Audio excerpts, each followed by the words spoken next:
Welcome back, folks, to video 42 of Planescape Torment.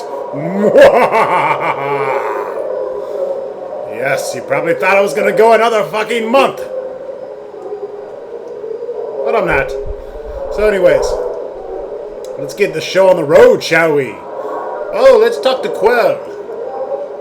This older man is chewing on something, muttering softly to himself. After a moment, there is a crack as he crunches down on the object in his mouth, then swallows it. His bushy, brassy, white eyebrows furrow for a moment, rise, and then furrow again. Returns. Without so much as looking at you, the man reaches into his tunic, pulls out a puce-colored ball, regards it curiously for a moment, and then pops it in his mouth. I said greetings. The man frowns and then waves you away, then nods to himself thoughtfully as he savors the flavor of whatever he's put into his mouth. I've got questions, old fool. Stop chewing on fucking gumballs and talk to me. The man smirks, spites his thumb at you, and then abruptly pauses. His cheeks swell, and with a violent gag he spits up a large black fly which begins to buzz around the chamber. Me no sorry and candies be damned, he cries, shaking his fist at the insect. He whirls on you. What? I have questions about you. He pops a small red candy into his mouth. Do you always trapeze about molesting pleasant mages with your ignorant prattle? Babbling, blathering, chittering, chattering? The candy shoots from his mouth on chattering, flying in a high arc, to land on the floor with a wet plip. He stares at it sadly. My question. Was so tasty too, he mews.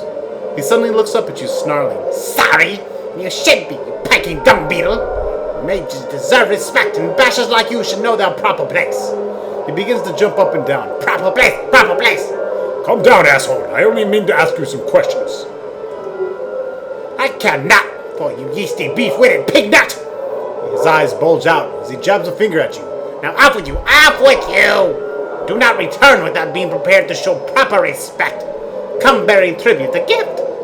He suddenly draws close and whispers from the side of his mouth. Candies or chocolate would be nice, but nothing common, mind you. Bring something exotic. Now be gone. Fine. I'll look around the wall for something suitable. Old shitmonger. Alright, so Quell wants candy.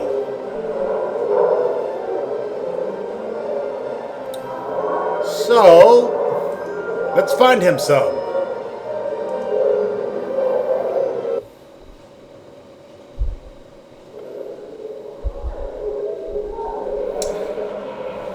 Now, since the last video, I have built a new computer, a new gaming machine, if you will.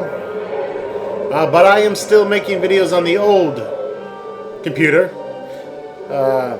I'll probably be doing videos of the new computer just because I like to show the shit. But the reason I bring this up is because we're actually using some different speakers. Same microphone, but we've moved from a couple of very nice Logitech speakers to a couple of kind of mediocre Creative Lab speakers. So I'm not sure how great the audio will be as far as the sound, music, and effects. But I guess we'll find out after I shoot this video and check it out. Hopefully it's not too shitty.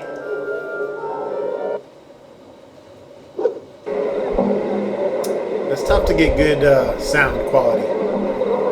I feel like I have too much bass and not enough treble. What the? These guys are weird looking. Sarhabas Toady. Alright, so go to the curiosity shop.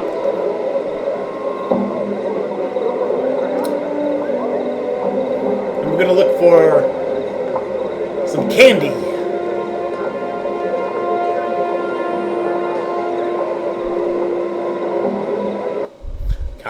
Candy shop. Talk to Rishka. I think I pronounce her name a different way every time I talk to her. Alright, so we're just going to get into the shop here for exotic items.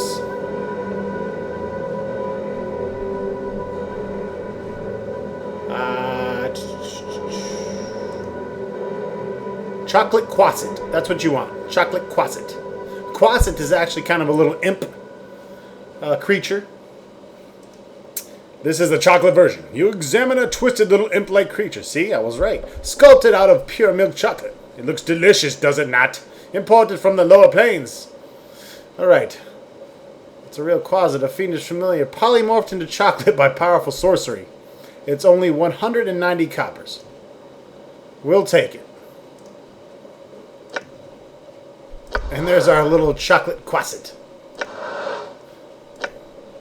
This game is so fucking rad. You get so much queer shit here. By queer, I mean strange. No, I'm not homophobic. I love fags. Hey. See, I've even perfected my fag voice. Alright, so anyways. Let's travel back here. Oh, I'm sorry. Is fag not the proper terminology? I thought it was. I thought that was queer friendly. Alright, now we're looking for Quell. Again.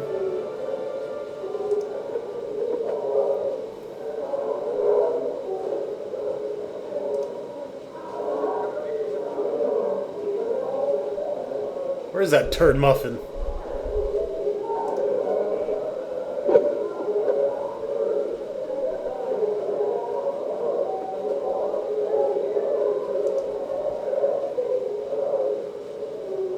Did I even go in the right fucking place? I don't think I did.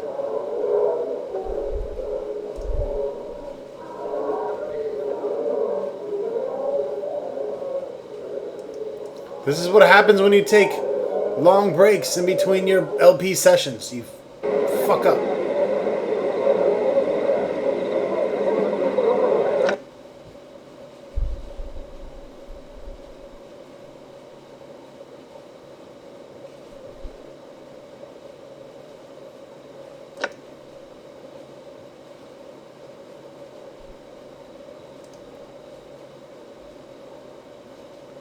That's right, you gotta get to the... That's right. See, he's in the private sensorium. I keep forgetting.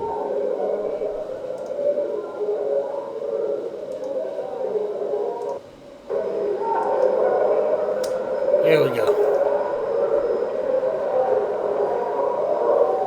There he is.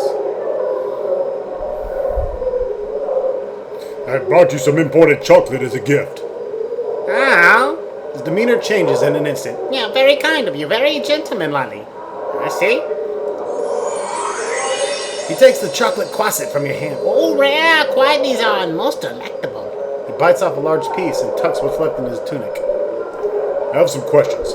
He frowns at you, licking the last of the chocolate off his fingers. Who told you to bother me with inane questions? He stares at you accusingly. Come now. What is it you wish to bother me with? All be gone. He fishes a mop ball from his sleeve and eats it. What do you know of Ravel Puzzlewell?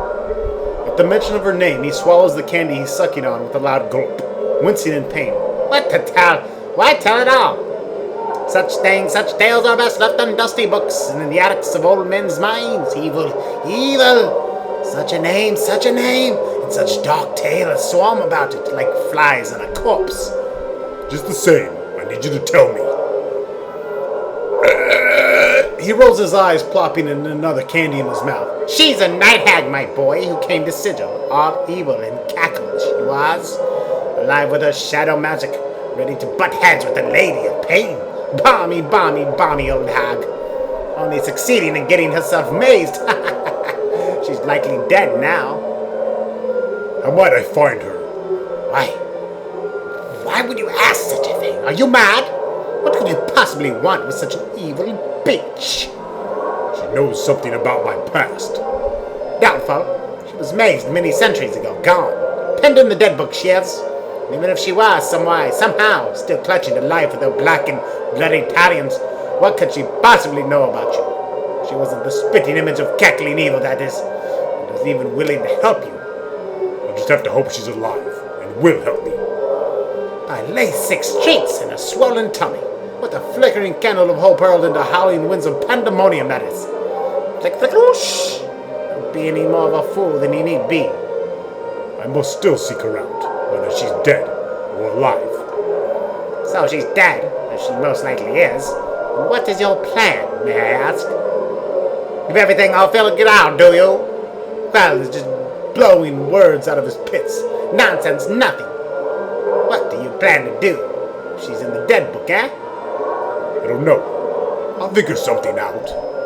My, that's the best plan I've ever heard. Pure, blinding, white genius of an idea. No idea how to get into the maze, no idea how to get out. No idea what to do if she's dead. Certainly no idea what to do if she's alive. Might as well be talking to the mirror from all the balmy foolishness you're spouting out. Can you tell me how to get to her maze? Lunatic, madman, Adelkolov. Will you not listen to my word, I've said? She's imprisoned in the interdimensional maze for trying to best the Lady of Pain. That means she's at least 10 times as balmy as you and at least 100 times more powerful. She's also most likely dead, thrice dead. And if by some happenstance she isn't, she'll make you dead. I understand, but I really need your help. Can you please tell me how to reach her or not? Quell goes on quiet, chewing on his lip. After a moment, he fishes around in his tunic for a mint, then plops it into his mouth. You're serious? Serious now? Why so serious? So battle bent, so mule stubborn. Well born, clueless, die clueless. All mazes have portal. This much I know to be true. A way in, a way out. That's how the lady fashions them. I do not know the portal, its location, or even its form, but I am told its key is a piece of Ravel. A piece of Ravel? But if Ravel is mazed, then how am I supposed to... Then you'll have to make do. Find something that has Ravel's taint in it. Mayhap, that is all I know. All. Bother me no more about it. If you want to go pestering someone about something like that, go to the brothel of slating intellectual lust. One of the ladies there is bound to have met someone or know someone that'll help. Who are you? I am Quell. He holds up a hand imperiously as to stop you from introducing yourself. And don't bother to introduce yourself. You must be the most insolent, annoying pest in the sight of Sigil that I've heard so much about. A true pleasure to meet you, and thank the powers that couldn't have waited until you curled up and died, thereby sparing me the pain of being forced to banter words with you. I would gladly trade my formidable sorceress powers for a minor enchantment that would pierce your thick skull and introduce at least an idea of manners. Manners? What about the chocolate I brought you? He opens his mouth to speak, finger raised and stops. You have me there, sir. He shrugs and eats another candy. As I thought.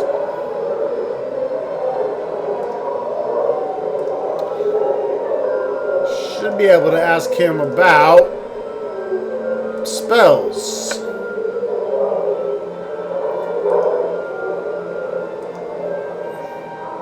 Tell him you're a mage. Oh, wonders of the multiverse. Come, let me see your spellbook. He tears it from your grasp and glares at it furiously. What is this trash? I tell you, dung, dung, dung, dung. How do you even pluck the spells from these stained pages? Have you been using this book as a bar towel? So soaked in spirit's glue and blood it is. Do you not care for your spellbook? How can I teach someone who does not respect the art? Towards my spells, its appearance is unimportant. Ridiculous, preposterous, the most laughable notion if I've ever heard. Who ever taught you the art? A midwife in Ragpicker Square, Macbeth. Then shame be their name in spreading such ineffable twaddle. And look at these spells, it's just addle crap. They've been spilling out Sullian magics and hoodoo names and mumbo-jumbo wash. Trivial, tiny, flickering candle-like magics with grandiose names. So why does appearance matter?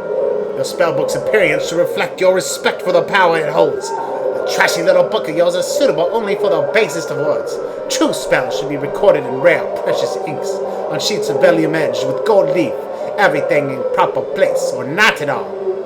He begins to hop about madly. Proper place, proper place. Can you teach me or not? Alright, so we finally get into this Ass Munch's Book of Spells. And let's just check out what he's got here.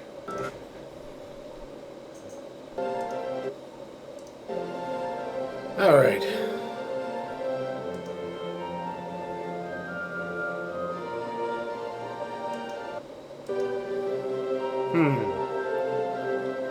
Hello.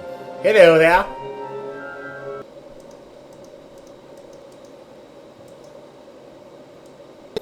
Welcome back, folks. Once again, I don't know what's going on with the recording software, but it's acting a little finicky. So I went ahead and saved the 15 minutes that I had, and we'll continue on from there. Anyways, noticing that I only have 515 copper, won't be able to really buy shit. Doesn't have a whole lot of super cool spells I'd want. Blade Storm, maybe. Chain Lightning. We can always get those later. So, let's go ahead and continue on.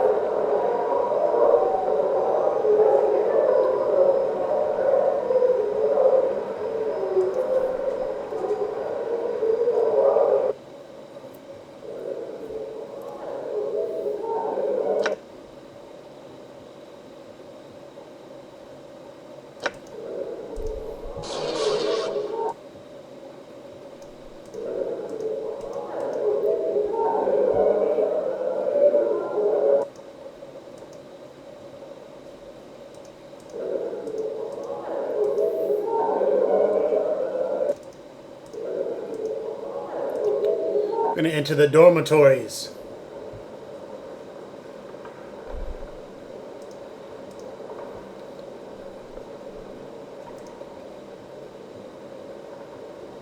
This attractive young woman smiles pleasantly.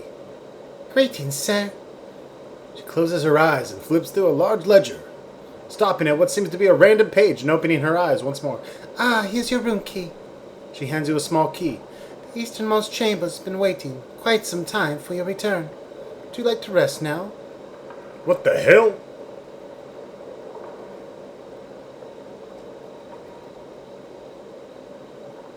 No, but what do you mean waiting for my return? The clerk gives you a strange look. My ledger indicates that this is your key. It has been a good long time. If that is not so, then perhaps I am merely mistaken. Would you like to rest now?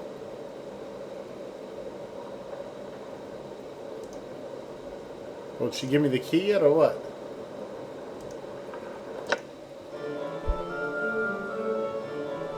Okay, make sure you get the room key before you rest. You'll be sorry.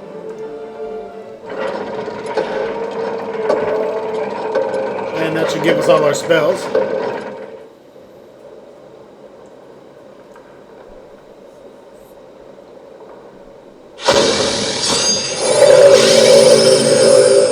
Whoa.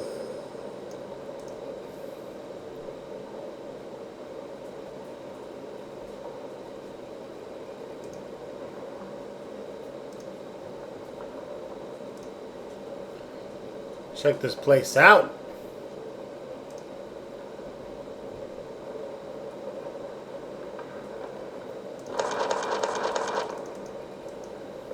Got all kinds of goodies here.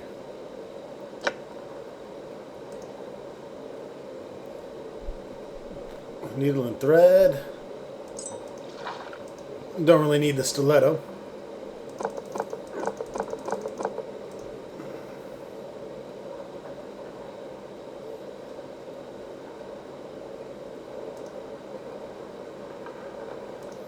The door is locked.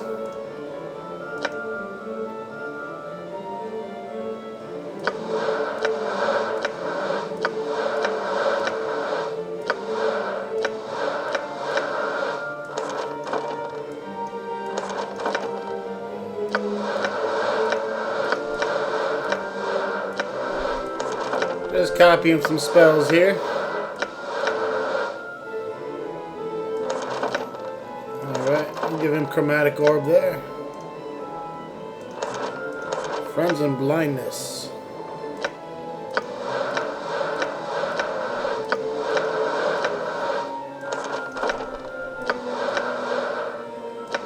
Maximum spells for that level. What about this guy? Alright, there we go. Lots of little magey spells to choose from.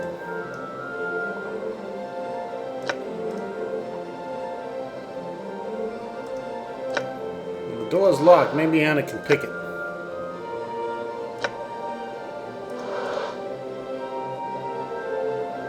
Of course she can.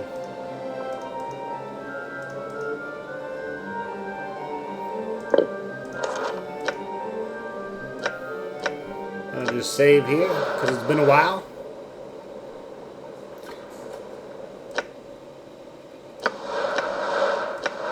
And we got a dodecahedron.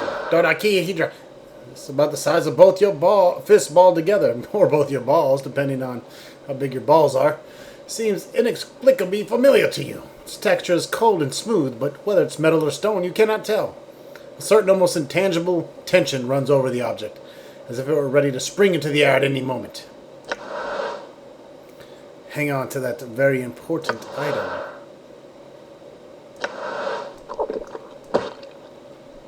Macaria's liver. That's fucking gross.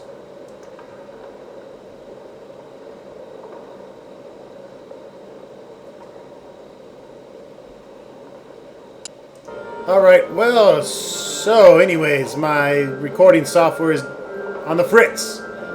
So hopefully I'm going to continue working on it and try to resolve it tomorrow.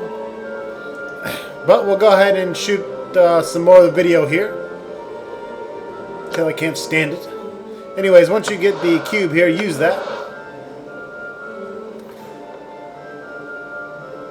Examine it closely. Upon closer examination, you realize that each side of the dodecahedron, or whatever the fuck it is a plate that can be twisted clockwise or counterclockwise. Fiddle with it for a bit. As you methodically twist the cold gray facets of the dodecahedron, a strange sensation forms at the base of your skull. Your hands seem to move on their own accord, turning the object and spinning its facets with mechanical precision. You've done this before. You knew the combinations once, and you also become aware that there's a certain danger within the object, whether it's from a simple trap or something less mundane. In moments you have the first four sides locked into their proper places. As you begin to twist the fifth side, you recall a cunning blade trap that would snap out to lash at the meddler's hand, slashing the wrist, its severing fingers. You avoid the trap with the proper number of rotations, certain that you made progress in the unraveling. After avoiding the springy blades, you slowly puzzle out the next series of facet positions. As you start to turn the ninth side, you suddenly remember a second trap, jets of toxic gas that would form a billowing cloud of lethal corrosive vapor around the curious meddler. You circumvent the trap with the correct amount of twist, positive that you're nearly unlocked. You circumvent the poisonous gas trap and begin to work the final facet positions. It splits once, twice, and eventually unfolds itself impossibly into a perfectly rectangular tablet the size of a large book. Etched into its surface are a series of bizarre symbols. It looks to be the code or language that you should be familiar to you, but it's not. Further examination of the tablet reveals that by twisting the pentagonal facets that are now upon the underside of the tablet, different pages may be displayed. Until I learn to read this language, I might as well just put it away. Alright, so we've unlocked the dilly-majilly here.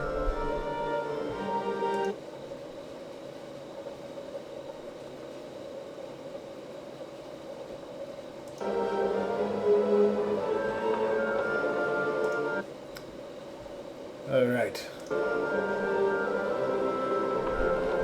Let's get everyone together.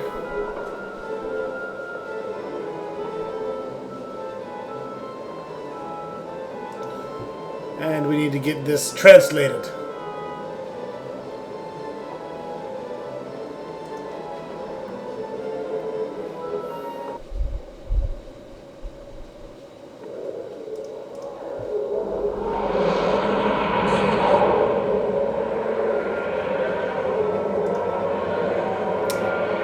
I wish I knew what the fuck was going on with my recording software.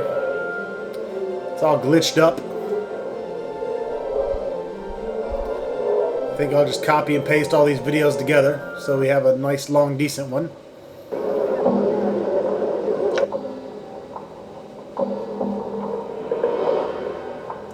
Alright, we're going to go to Finam's house. Finam or Finam.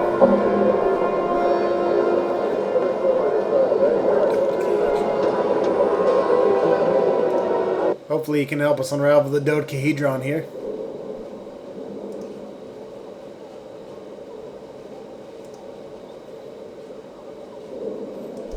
ask him about the language.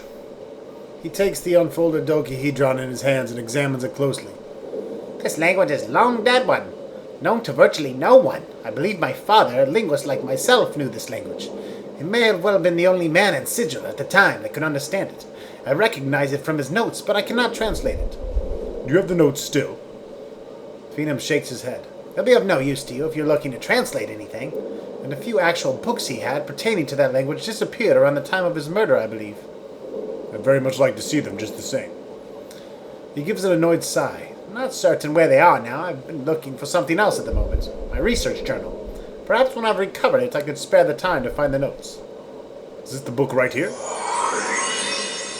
His eyebrows arch. Why, yes it is. He takes it from you and begins to rummage through his pockets. Here you are, my father's notes. Good. I have to look over my notes, so if you'll just excuse me.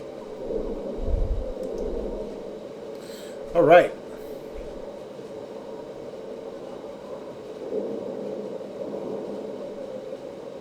So we hooked him up there.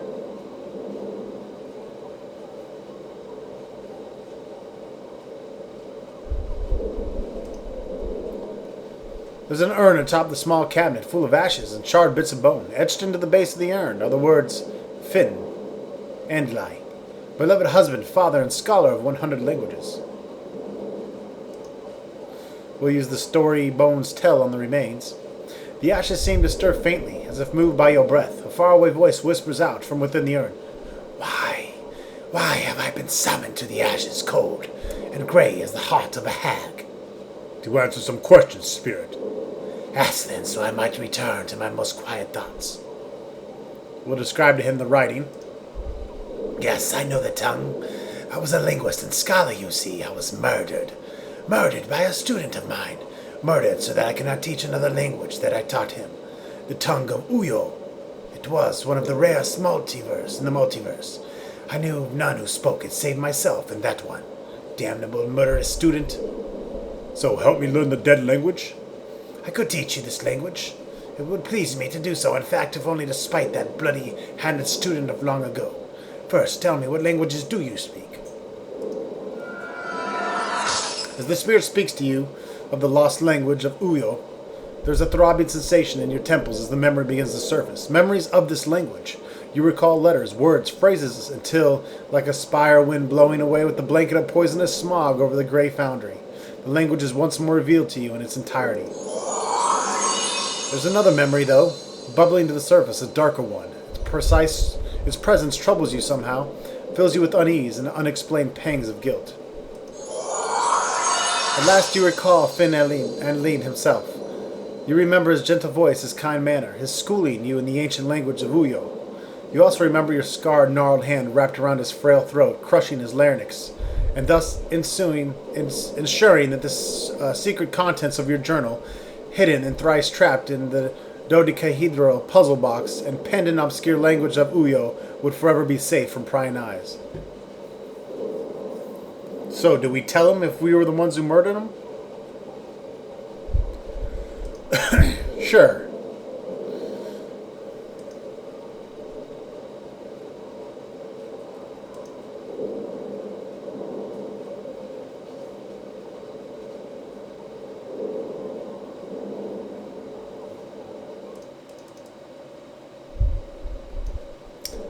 Alright, so now that we've done that,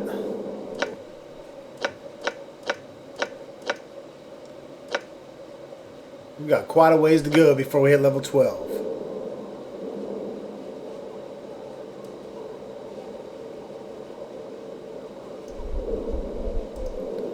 Now we have the language of Uyo, the ancient language.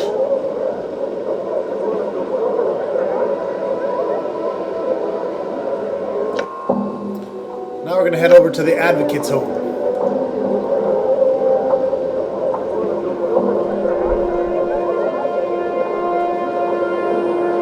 Matter of course is my name. Kicking ass is my game.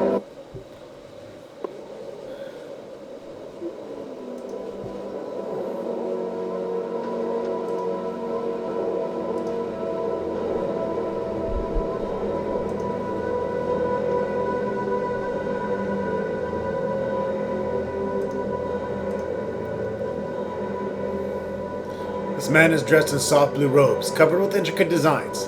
Despite their opulence, however, the robes looked wrinkled and worn. You place the man's age somewhere between middle age and early 60s. The blurry lines make an exact determination difficult.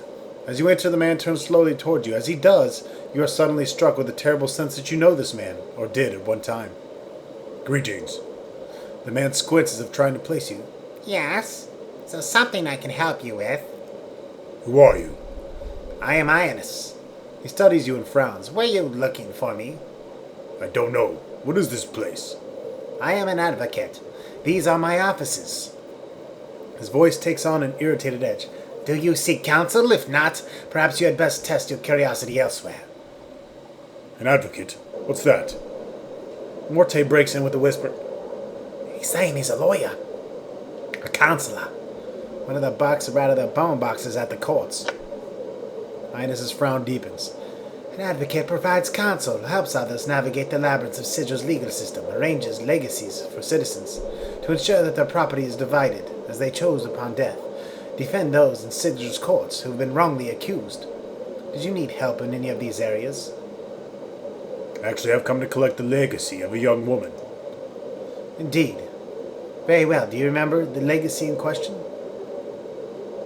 The young woman's legacy is 687 KS. That, his eyes widen as you name the legacy. My daughter's legacy. He looks shocked. How do you know my daughter? I used to bang her.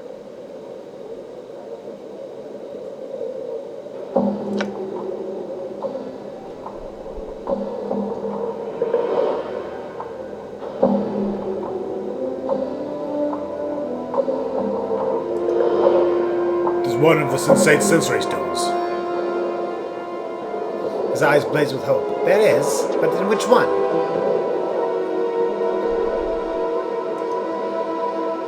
He thinks for a moment. I must find a way. Perhaps they would make an exception for her father.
Alright, so we gotta get him to give us the legacy information.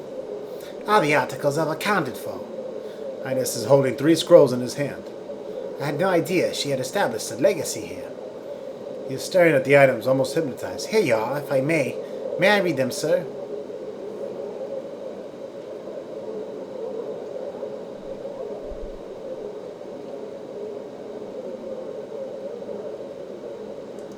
Sure, why not? There's a long silence, then he slowly looks up at you. You meant very much to my daughter. She was willing to give up her life for you. I believe that is the case. He hands the scroll back to you. Thank you, sir. I appreciate your kindness. This is the least I could do. Perhaps there is something else you can help me with. Very well. What can I help you with? Are you alright? You must excuse me. As of late, I've been beset by my troubles. I'm afraid it's been a rather trying time these past few years. Anything I could help with? No, there's little that can be done. Perhaps talking about your troubles will ease your mind. I do not wish to burden you. I lost my daughter not long ago.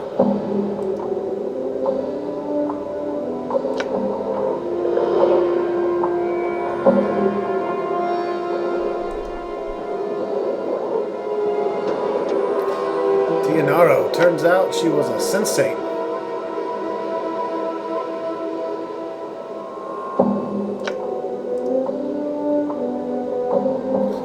My daughter had the blood of an oracle running in her veins. But there was unreliable talent. At times she could predict events that took place. She had sight. She could, through time itself, sift through the threads of fate.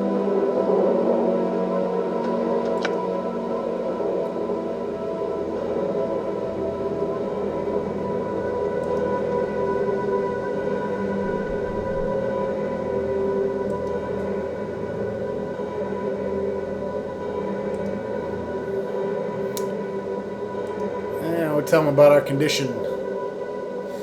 He asked a word. If your memory returns and you discover what happened to my daughter, return to me, so that my mind may at least be of rest.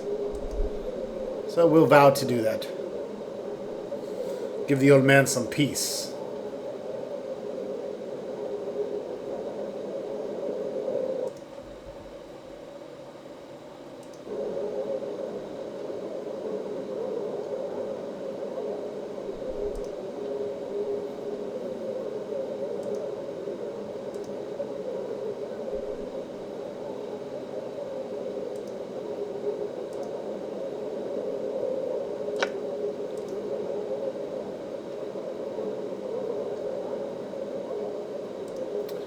So, once we tell him that we'll try to get him access to the Century Stones,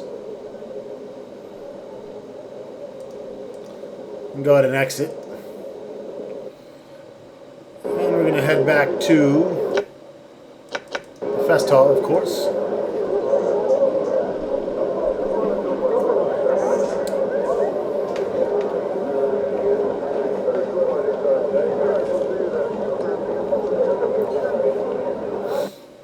Talk to Master Splinter. There's a man, Highness, whom I was hoping you could grant temporary access to the private sensorium. And for what reason would we allow such thing? Because one of the stones there contains a fragment of his daughter's experiences. She died far from home, not having seen him in a long while, and he mourns for her loss deeply. He nods and thinks a moment, then nods again. Yes. We shall allow this Highness to enter the private sensorium. Well escorted, of course. Alright. Yes, I know I have a level for Fall from Grace. I'll take care of that later. Maybe we can get some more levels before then. So return to the Advocate's house and let him know he has permission to visit.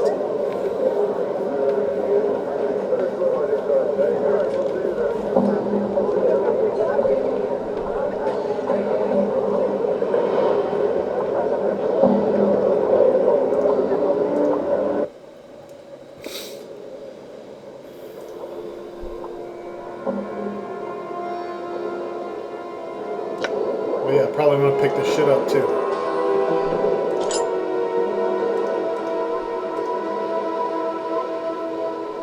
They agreed to give you access to your daughter's Century Stone. I thank you, good sir. Please, go experience your daughter. I think they might ease your trouble.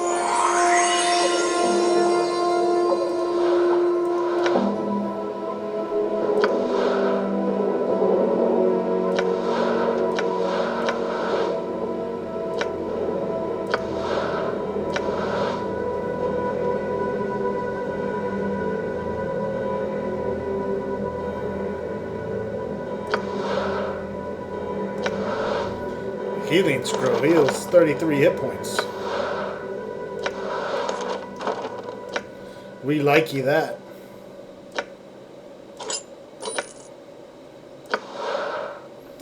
Leonardo's Wedding Ring. +1 is saving throws. 1 armor class. Only usable by the Nameless One. But what ring will we give up? Well, that one, of course.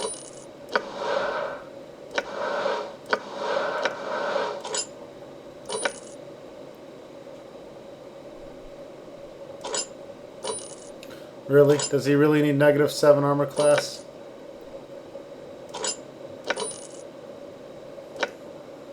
We'll give it to the mage. He needs it.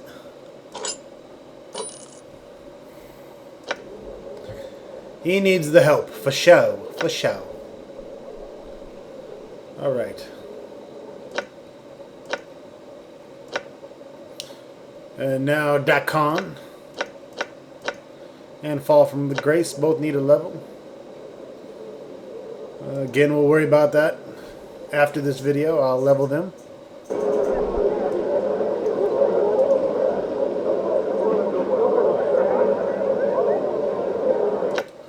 Alright, now let's head back to the brothel of intellectual lust.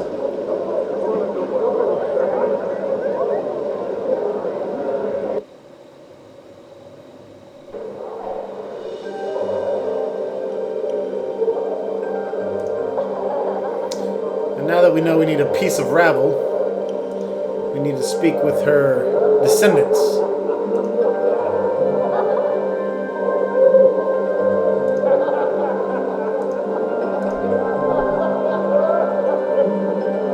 I need you to give me a piece of yourself, Kasai. She looks alarmed. Pardon?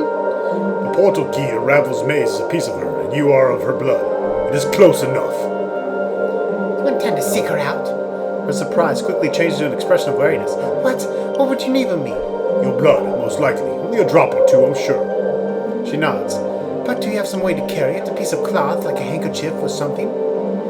No, I don't. I'm sure there's one in the brothel somewhere. Bring it here when you find it. I'll give you blood then. Alright.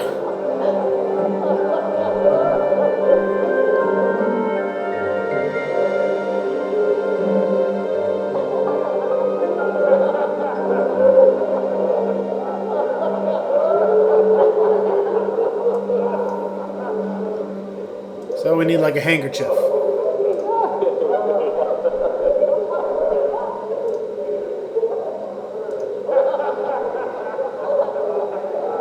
Handkerchief.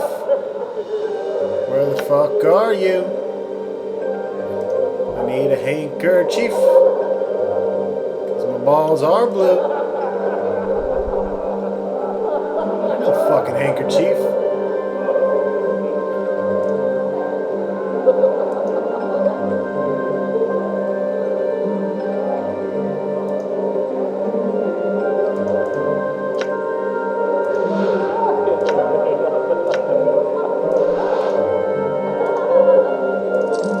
Steal your gold.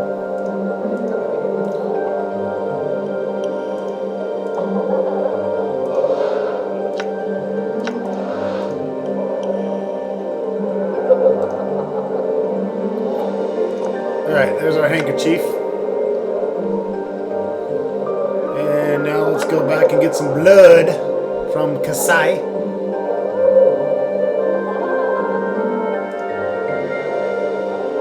Hiya. Where'd that crazy bitch go?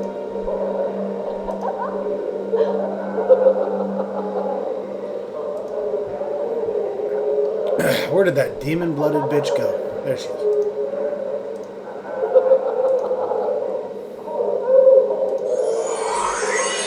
$40,000 experience. We'll take it. She takes the handkerchief and gingerly pricks the tip of her finger on one of her fangs. After letting several drops of blood soak into the cloth, she returns it to you.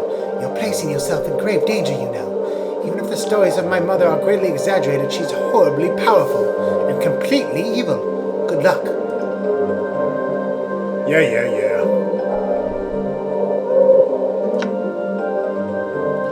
Alright, now we have the bloody handkerchief.